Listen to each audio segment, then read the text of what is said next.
June 15th is World Elder Abuse Awareness Day, and this is a day that recognizes the fact that our aging population is often targeted for various forms of abuse. And this could be psychological abuse, physical abuse, but it also includes financial abuse, and that's where consumer protection has a role in this. Our seniors are targeted for elder abuse in the financial aspect through all the consumer scams and frauds that we see.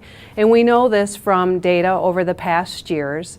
And in 2017, the Federal Trade Commission noted that the seniors 70 to 79 had a median loss of $600, but those 80 and over had a median loss for frauds of nearly $1,100, compared to our 20-year-olds who the median loss was only about $400.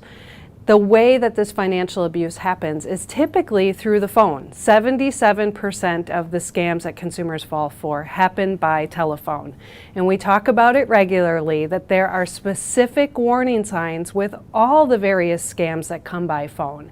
If they ask for your personal information to verify that, that is a clue that this is likely a phishing attempt by phone. If they ask you to wire money or pay by gift card during a telephone call that was unsolicited, you didn't ask for this call to be happening at your home, that is another clue. If it's a government entity or a large corporation calling you out of the blue, that is our imposter scam. And again, a huge indicator that this is a scam telephone call. We've seen specific ones hitting Wisconsin lately. The Medicare card rollout is happening this month in June for Wisconsin. And we've already seen scam artists calling consumers, asking them to pay a small fee to get their card, or to just verify their personal information so they can get their new card with no interruption. Medicare doesn't make phone calls. They don't ask you to verify this information. And this rollout requires consumers who are currently on Medicare to do nothing. It requires nothing of them. The card will come automatically. So that phone call in itself is an indicator. We've also seen Publishers Clearinghouse, the fake imposter Publishers Clearinghouse, calling again. And in this case, people have won a really nice Cadillac, often based on the description we've heard from consumers. And they're asking you to wire money, again, a clue, just to take care of the processing fees, the taxes, the titling, and then the car's going to show up in your driveway in a few weeks. But you know, one clue here is if you've never entered a contest, how is it that you've won one? And then we have the wiring money aspect of it. And then your prize won't show up for a few weeks. You know, if your prize is there, you don't have to act urgently. You can take your time to figure it out.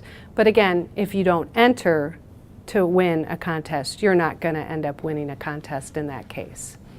Another tactic that these scam artists are using when calling is to fake out the caller ID. And what I mean by that, it's called spoofing, and they misrepresent on the caller ID the phone number. It could look like it's coming from your neighborhood when really it could be coming from overseas.